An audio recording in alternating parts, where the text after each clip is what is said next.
അയ്യോ വണക്കം. ഓമല്ലൂരിലെ Elohim global worship centre. ഈ എലോഹീം ഗ്ലോബൽ വർഷിപ്പ് സെൻറ്റർ എന്ന് പറയുന്നത് നമ്മുടെ മറ്റേ ടീംസില്ലേ,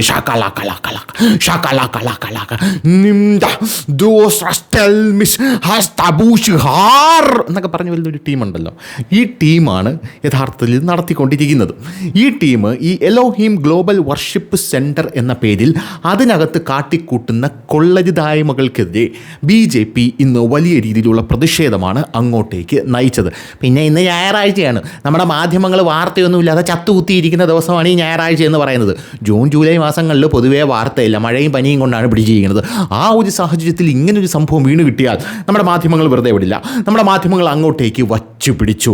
BJPയുടെ വലിയ രീതിയിലുള്ള പ്രതിഷേധം നടക്കുന്നു. ആ പ്രതിഷേധത്തിന് അപ്പുറത്തെ വഴിയിൽ നിന്നും, അതായത് അപ്പുറത്തെ സൈഡിൽ നിന്നും വിശ്വാസികൾ അണിനിരക്കുന്നു. ഉത്തരേന്ത്യയിൽ കാണുന്നത് പോലെയുള്ള സംഘഭീകരതയാണ് ഇവിടെ അരങ്ങേറാൻ പോകുന്നത് എന്നൊക്കെയുള്ള വലിയ രീതിയിലുള്ള പ്രകമ്പനങ്ങളും പ്രക്ഷോഭങ്ങളും ഒക്കെയാണ് നമുക്ക് മാധ്യമങ്ങളിൽ നിന്ന് പൊട്ടലും ചീറ്റിലേക്കാണ് രാവിലെ മുതൽ കേട്ടുകൊണ്ടിരിക്കുന്നത്. ഈ ഒരു സാഹചര്യത്തിൽ എന്താണ് ഈ വിഷയം എന്ന് ഞാനിങ്ങനെ ആലോചിക്കും. സാധാരണ നമ്മൾ ഈ കാണുന്ന ഒരു മനുഷ്യൻ, അതായത് സാധാരണ ഇത് കാണുന്ന ഒരു വ്യക്തിക്ക് തോന്നുമോ, ഉത്തരേന്ത്യയിൽ BJP കാണിക്കുന്ന അതേ കാര്യമാണ് ഇവന്മാർ ഇവിടെ കാണിച്ചുകൊണ്ടിരിക്കുന്നത്, ആ ഗതിയിൽ വരെ എത്തി എന്നൊക്കെ പറഞ്ഞ് പറ്റാനുള്ള സാധ്യതയുണ്ട്. അപ്പോഴാണ് ഞാൻ ആലോചിച്ചത്, എന്തിനാണ് ഈ പ്രതിഷേധം? ഈ പ്രതിഷേധം ഏത് വകുപ്പിലാണ് എന്ന് നമുക്കൊന്ന് അറിയണമെന്നുണ്ടല്ലോ. ഈ ഗ്ലോബൽ എലോഹീം വർഷിപ്പ് സെൻറ്റർ എന്ന് പറയുന്ന ഈ വർഷിപ്പ് സെൻറ്ററിനകത്ത് ഇവരൊരു വൃദ്ധസദനം നടത്തുന്നുണ്ട്. ഓമല്ലൂർ, പത്തനംതിട്ട. ഈ ഓമല്ലൂർ ഭരിക്കുന്നത് BJP ഗ്രാമപഞ്ചായത്താണ്. അപ്പോൾ ഈ വൃദ്ധസദനം നടത്തുന്നതിനകത്ത് അവർ വയോധികരെ അതിഭീകരമായിട്ട് പീഡിപ്പിക്കുന്നു എന്നുള്ള റിപ്പോർട്ടുകൾ പുറത്തു വന്നിരുന്നു. പോരാത്തതിന് അവിടെ അനാഥരായിട്ടുള്ള കുട്ടികളെ യുവമാർ കൊണ്ടുവന്ന് അതിനകത്ത് അസാൻമാർഗിക പ്രവർത്തനങ്ങൾ പ്ലസ് മർദ്ദനമാണ് ഈ കുട്ടികൾക്ക് നൽകുന്നത് എന്നാണ് നമുക്ക് മനസ്സിലാക്കാൻ സാധിക്കുന്നത്. എന്തായാലും BJPയോട് എനിക്കൊരു കാര്യം മാത്രമേ പറയാനുള്ളൂ, well done my boys, well done. പണ്ടത്തെ BJP ആയിരുന്നെങ്കിൽ ക്രിസ്ത്യൻ ഔട്ട്റീച്ച്, അയ്യോ തകർന്ന് തരിപ്പണമായി പോകില്ലേ ഞങ്ങളുടെ ക്രിസ്ത്യൻ ഔട്ട്റീച്ച് എന്ന് പറഞ്ഞിരിക്കുന്ന ഒരു സാഹചര്യം ഉണ്ടായിരുന്നില്ല. പക്ഷേ ഇപ്പോൾ BJP അങ്ങനെയല്ല. BJP ഇപ്പോൾ FCRA നിയമം പാസ്സാക്കണം എന്ന് പറയുന്ന രീതിയിലേക്ക് കാര്യങ്ങളെത്തി. അങ്ങനെ രീതിയിൽ കാര്യങ്ങളിലേക്ക് എത്തിയെന്ന് മാത്രമല്ല, ഇവന്മാർ എന്തൊക്കെ തലവഴിത്തല ഇവിടെ കാണിക്കുന്നുണ്ടോ അതിനെല്ലാം BJP അക്കമിട്ടെടുത്ത് സമൂഹത്തിൻ്റെ മുമ്പിൽ കൊണ്ടുവന്ന് കൃത്യമായിട്ടുള്ള പ്രതിഷേധങ്ങൾ സംഘടിപ്പിക്കുന്നു എന്നുള്ളത് സ്തുത്യാർഹമായിട്ടുള്ളൊരു കാര്യമായിട്ടാണ് ഞാൻ വ്യക്തിപരമായിട്ട് മനസ്സിലാക്കുന്നത്. എന്ത് തന്നെയായിരുന്നാലും ഈ ഓമല്ലൂർ ഈ വൃദ്ധസദനം, ഇവിടുത്തെ പീഡനം, എന്താണ് ഈ സംഭവം എന്ന് നമ്മൾ കൃത്യമായിട്ട് മനസ്സിലാക്കിയത്. ഇതാകണ്ടോ, മാധ്യമങ്ങൾ വെണ്ടയ്ക്ക അക്ഷരത്തിൽ എഴുതി പിടിപ്പിച്ചിട്ടുണ്ട്, റിപ്പോർട്ടുണ്ട്. മാധ്യമങ്ങളെല്ലാം ഇതൊരു സമയത്ത് റിപ്പോർട്ട് ചെയ്തതാണ് എന്താണ് ഇവിടെ നടക്കുന്നത് എന്നുള്ളത്. ആ റിപ്പോർട്ട് ഞാൻ വേണമെങ്കിൽ ഒന്ന് വായിച്ചു തരാം. ഓമല്ലൂരിലെ വൃദ്ധസദനത്തിൽ കുട്ടികളെ അതിക്രൂരമായി മർദ്ദിച്ചതിൻ്റെ ഞെട്ടിക്കുന്ന ദൃശ്യങ്ങൾ പുറത്തു വന്നു. അമ്പമ്പമ്പമ്പോ എന്നാണ് മാധ്യമങ്ങൾ വച്ചു പിടിച്ചിരിക്കുന്നത്. അന്ന് കട്ടപ്പന സ്വദേശിയെ കൂടാതെ കോട്ടയത്തുള്ള 17 വയസ്സുകാരനും സമാന ക്രൂരത നേരിട്ടെന്നാണ് വിവരം. മർദ്ദനത്തിൽ പരിക്കേറ്റ കുട്ടികളുടെ ചിത്രങ്ങൾ പുറത്തു വന്നു. ഇതാണ് സംഭവം എന്ന് പറയുന്നത്. കോട്ടയം സ്വദേശിയായിട്ടുള്ള 17 വയസ്സുകാരന് കാലിനും കൈക്കുമാണ് പരിക്കേറ്റിട്ടുള്ളത്. മണൽ ചുമക്കൽ അടക്കമുള്ള പുറംപണികൾ നൽകുമായിരുന്നുവെന്ന് കുട്ടികൾ വെളിപ്പെടുത്തി.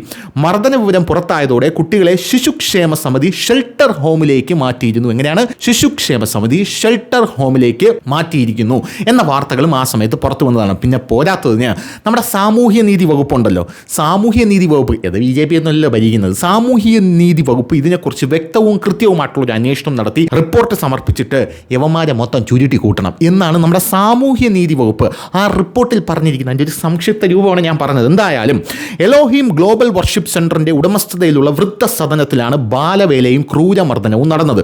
മർദ്ദിച്ചത് സ്ഥാപനത്തിലെ മാനേജരും ജീവനക്കാരുമാണെന്ന് കുട്ടികൾ മൊഴി നൽകിയിരുന്നു. കട്ടപ്പന സ്വദേശിയായ കുട്ടിയുടെ പരാതിയിൽ സ്ഥാപനത്തിലെ ഇവർക്കെതിരെ പോലീസ് കേസും എടുത്തിരുന്നു. ജില്ലാ ചൈൽഡ് പ്രൊട്ടക്ഷൻ ഓഫീസർ സ്ഥാപനത്തിൽ നടത്തിയ പരിശോധനയിൽ കുട്ടിക്ക് മർദ്ദനമേറ്റതായും കുട്ടിയെ ബാലവേല ചെയ്യിപ്പിച്ചതായും കണ്ടെത്തിയിരുന്നു. എന്നാൽ കുട്ടികളുടെ ആരോപണം വൃദ്ധസദനം അധികൃതർ നിഷേധിച്ചു എന്നുള്ളതാണ് പ്രധാനപ്പെട്ട കാര്യം. പിന്നെ അവന്മാർ ഞാൻ മർദ്ദിച്ചു എന്ന് പറയില്ലല്ലോ, ഇല്ല, അവന്മാർ കള്ളം പറയാണ്, കള്ള ബടുവ എന്ന് പറയല്ലേ ഉള്ളൂ. ഇങ്ങനെ ഇരിക്കുന്ന ഈ ഒരു സാഹചര്യത്തിലാണ് ഇപ്പോൾ BJP അവിടെ വലിയ രീതിയിലുള്ള പ്രതിഷേധവുമായി എത്തിയത്. അപ്പോൾ സ്വാഭാവികമായിട്ടും നമ്മൾ എന്തെടുക്കും? മറ്റേ കാർഡ് എടുക്കും. ആരാധന തടസ്സപ്പെടുത്തുന്നേ, അയ്യോ ഓടിവായോ എന്ന് പറഞ്ഞ് മറ്റേ കാർഡ് എടുക്കും. അതാകുമ്പോൾ നമ്മുടെ സമൂഹത്തിൽ നല്ല രീതിയിൽ മതേതര കേരളമാണ്, പക്ഷേ മതം എന്ന് പറഞ്ഞാൽ തിളയ്ക്കണം ചോര ഞരമ്പുകളിൽ.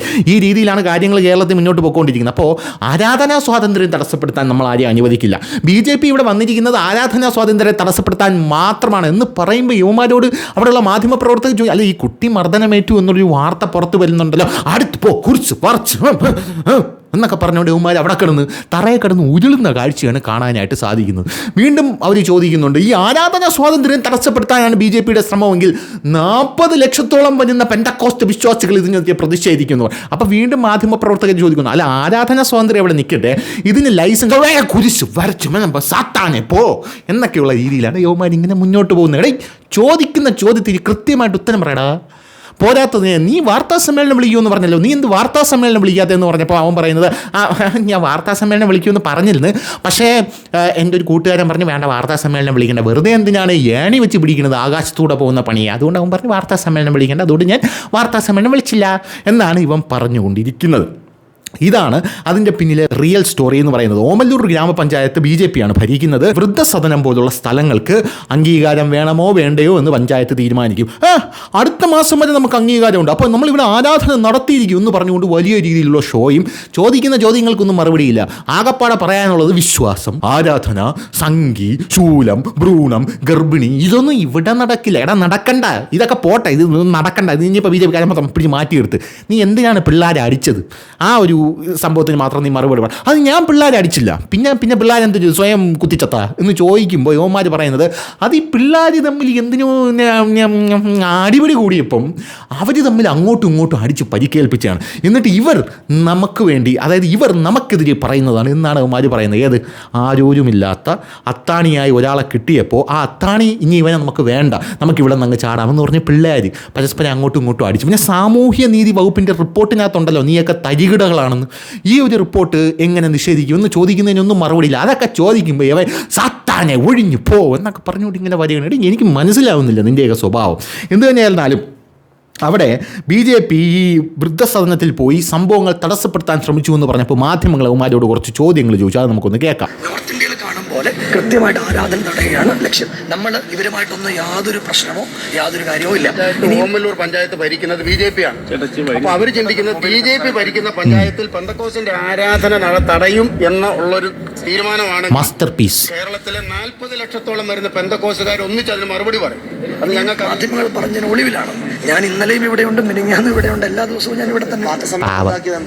വാർത്താ സമ്മേളനം എൻ്റെ ഒരു സ്നേഹിതൻ പറഞ്ഞിട്ടാണ് ഞാൻ വാർത്താ സമ്മേളനത്തിൽ എന്നോട് പറ്റുമോ, അപ്പൊ ഞാൻ പറഞ്ഞു ഞാൻ ഇവിടെ ഉണ്ടെങ്കിൽ വരും എന്നാണ് പറഞ്ഞത്. അതിനപ്പുറത്ത് മറ്റൊരു കാര്യം എനിക്ക് അതിനെക്കുറിച്ച് പറയാം. മറ്റൊരു കാര്യം, പാസ്റ്റർ ഏതെങ്കിലും സ്ഥലത്ത് പോയിട്ട് കുട്ടികളെ പഠിപ്പിക്കാമെന്ന് വാഗ്ദാനം നൽകി ഇവിടെ കൊണ്ടുവന്നിട്ടുണ്ടോ? ഇല്ല, അങ്ങനെയല്ല. ഞാൻ കുഞ്ഞുങ്ങളെ ഇപ്പൊ അങ്ങനെ ഒരു പഠിക്കാൻ കഴിവില്ലാത്ത 3000 കുട്ടികൾക്ക് പഠന സഹായം കൊടുക്കുന്ന ഒരു പാസ്റ്ററാണ് ഞാൻ. എല്ലാ വർഷവും ഇത് ചെയ്യുന്നത്, ഇത് ലൈവാണ്, എല്ലാ വർഷവും ചെയ്യുന്നതാണ്. ഞാൻ ഒരു 24 വർഷമായിട്ട് ശുശ്രൂഷകനാണ്. ഇങ്ങനെ കഞ്ചാവും ഇങ്ങനെ ഉപയോഗിക്കുന്ന ലഹരി ഉപയോഗിക്കുന്ന കുഞ്ഞുങ്ങളെ ഞാൻ എൻ്റെ കൂടെ കൂട്ടും, എൻ്റെ വീട്ടിൽ താമസിപ്പിക്കും. അത് നിരന്തരമായി ചെയ്യാറുള്ള ഒരു കാര്യമാണ്. ഇപ്പോഴും ഞാനത് ചെയ്യുന്നു. എൻ്റെ കൂടെ അങ്ങനെയുള്ള നിരവധി ആളുകളുണ്ട്. എന്തുകൊണ്ടാണ് ഇപ്പോൾ ഇങ്ങനൊരു പരാതി ഉയർന്നു വരുന്നത്? അല്ലെങ്കിൽ അവിടുന്ന് കുട്ടികൾ ഈ പറഞ്ഞ പഠിപ്പിക്കാൻ വാഗ്ദാനം നൽകുന്നു, പിന്നെ പഠിപ്പിക്കുന്നില്ല. ഇപ്പൊ ഇങ്ങനെ ഉയർന്നു വരാനുള്ള കാരണം എന്തായിട്ട് മനസ്സിലാക്കുന്നത്? ഉയർന്നു വരുന്ന ഇത് ആരാധനയോടുള്ള തടസ്സമാണ്. നമ്മളോട് വേറെ വ്യക്തിപരമായിട്ട് അവർക്ക് വൈരാഗ്യമല്ല. നമ്മൾ കുട്ടികൾക്ക് ആരാധനയോട് എന്താണ് എതിർപ്പ്? ഈ കുട്ടിക്ക് ആരാധിക്കാൻ, ഈ കുട്ടിയുടെ കാര്യത്തിൽ എനിക്കറിയില്ല. കുട്ടിയുടെ കാര്യത്തിൽ അല്ല, ആരാധനയ്ക്കെതിരെ ഇന്ന് വരെ അങ്ങനെ കുട്ടികൾ തമ്മിലുണ്ടായ സംഘർഷമാണെന്നാണ് ഞാൻ മനസ്സിലാക്കുന്നത്. അതിനെക്കുറിച്ച് കോടതിയിൽ ഇരിക്കുന്നതുകൊണ്ടാണ് ഞാൻ ബാക്കി പറയാത്തത്. ജീവനക്കാർ ചില കാര്യങ്ങളൊക്കെ കണ്ടെന്നൊക്കെ പറഞ്ഞിട്ടുണ്ടല്ലോ. അല്ല, ആ കുട്ടിയും അതിനെക്കുറിച്ച് കൃത്യമായിട്ട് ധാരണ പറഞ്ഞതായിട്ട് ഞാൻ ഇതെല്ലാം മാധ്യമങ്ങളിലൂടെ അറിയുന്ന അറിവാണ്. എനിക്ക് അല്ലാതെ വ്യക്തിപരമായി എനിക്കിതിനെക്കുറിച്ച് ബോധ്യമില്ല. എന്ന് വെച്ചാൽ ഇങ്ങനെ ഒരു കാര്യമോ ഒന്നും പറയില്ല. ഇത് ബോധപൂർവമായി നമ്മുടെ ആരാധന തടയുകയാണ് ഇവിടെ ഗൂഢമായ.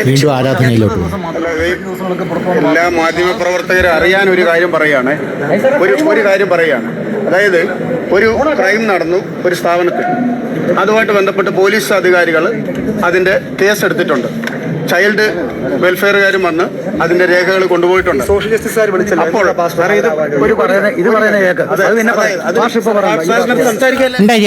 അത് പിന്നെ പറയാം, ഇത് പിന്നെ പറയാം. എന്തായാലും വലിയ രീതിയിലുള്ള പ്രതിഷേധം BJPക്കാരവിടെ നടത്തിയിട്ടുണ്ട് എന്നുള്ള റിപ്പോർട്ടുകൾ പുറത്തു വരുമ്പോൾ ഇവന്മാർ അവിടെ കടന്ന് ഉരുളാണ് സാറവൻ എന്ന് പറയുന്നത് പോലെയാണ് ഇവന്മാരുടെ കാര്യം എന്ന് പറയുന്നത്.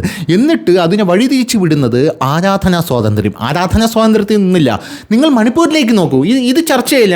മണിപ്പൂർ ചർച്ച ചെയ്യും, അവിടെ ഞങ്ങളെ കൊന്നൊടുക്കിക്കൊണ്ടിരിക്കുകയാണ്. ഈ ഒരു സാഹചര്യത്തിലൂടെയാണ് ഇവന്മാർ കടന്നു പോയിക്കൊണ്ടിരിക്കുന്നത്. BJP അവിടെ വന്നു പ്രതിഷേധമായിട്ട് BJP വന്നിട്ട് പറഞ്ഞു ഇതിൻ്റെ ലൈസൻസ് കട്ട് ചെയ്യുമെന്ന് പറഞ്ഞു. പറഞ്ഞു. അപ്പോൾ അവന്മാർ പറഞ്ഞു ലൈസൻസ് കട്ട് ചെയ്യാൻ പറ്റില്ല, നമുക്ക് അടുത്ത മാസം വരെ ലൈസൻസ് ഉണ്ടെന്ന് പറഞ്ഞു. ഇവിടെ വയോധികർക്ക് ഭക്ഷണം കൊടുക്കുന്നില്ല എന്ന ആരോപണമുണ്ട്. രണ്ടാമത്തെ കാര്യം, കുട്ടികളെ നിങ്ങൾ മർദ്ദിക്കുന്നു, പുറംപണി ചെയ്യിപ്പിക്കുന്നു എന്ന ആരോപണമുണ്ട്. ഇങ്ങനെ ആരോപണങ്ങളൊക്കെ വന്നപ്പോൾ അത് കുട്ടികളാണ് ചെയ്യുന്നത് എന്ന് അവന്മാർ പറഞ്ഞു. കാരണം കുട്ടികളാണല്ലോ ചെയ്യുന്നത്. ഞാൻ കഞ്ചാവ് അടിക്കുന്ന കുട്ടികളെയാണ് എൻ്റെ വീട്ടിൽ കൊണ്ട് നിർത്തുന്നത്. കാരണം അവരെ എനിക്ക് എന്ത് ചെയ്യാം, മാനസാന്തരപ്പെടുത്തിയെടുക്കണം, അതുകൊണ്ട് നിർത്തുന്നു. അപ്പോൾ ജീവനക്കാർ പറഞ്ഞതോ, അതായത് അവിടെയുള്ള ജീവനക്കാരി തന്നെ പറഞ്ഞല്ലോ നീയൊക്കെ പിള്ളേർ അടിക്കുന്നുണ്ടെന്ന്. ജീവനക്കാരി പറഞ്ഞതായിട്ട് എനിക്ക് അറിവില്ല എന്ന് പറഞ്ഞപ്പോൾ അത് വലിയ പ്രതിഷേധത്തിലേക്ക് പോയി. അങ്ങനെ വലിയ പ്രതിഷേധത്തിലേക്ക് പോയപ്പോഴാണ് ഇപ്പോൾ അവിടെ വലിയ രീതിയിൽ പോലീസിൻ്റെ ഇടപെടൽ വേണ്ടി വന്നത്. അങ്ങനെ പോലീസ് അവിടെ ഇടപെട്ടിട്ട് അവസാനം ആരാധനാ സ്വാതന്ത്ര്യം കിട്ടി. ആരാധിക്കാനായിട്ട് പറഞ്ഞു, ഞാൻ നീയൊക്കെ ആരാധിച്ചോ.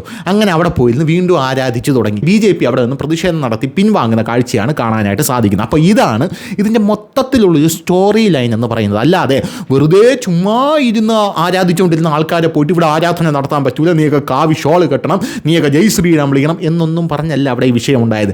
ഉണ്ടാകുന്ന വിഷയങ്ങളുടെ എല്ലാം കോറിൽ, അതായത് കോർ ബേസ്മെൻറ്റ് നമ്മളെടുത്ത് പരിശോധിച്ച് കഴിഞ്ഞാൽ ഇതുപോലുള്ള ഉടായ്പകൾ അങ്ങേ അറ്റം നമുക്ക് കാണാൻ സാധിക്കും എന്നുള്ളതാണ് മറ്റൊരു പ്രധാനപ്പെട്ട കാര്യം. എന്ത് തന്നെയായിരുന്നാലും നമ്മുടെ സർക്കാരിൻ്റെ സാമൂഹ്യ നീതി വകുപ്പ് കള്ളം പറയുമോ, നമ്മുടെ സർക്കാരിൻ്റെ ബാലാവകാശ കമ്മീഷൻ കള്ളം പറയുമോ, നമ്മുടെ സർക്കാരിൻ്റെ ശിശുക്ഷേമ വകുപ്പ് കള്ളം പറയുമോ? ഇതൊന്നും കള്ളം പറയില്ലല്ലോ. അവരെല്ലാം നിനക്കൊക്കെ എതിരാണ് എന്നുള്ളതാണ് മനസ്സിലാക്കേണ്ട കാര്യം. എന്തായാലും ഞാൻ വീണ്ടും ഒന്നുകൂടെ പറയുന്നു, BJP well done my boys. അപ്പോൾ ശരി.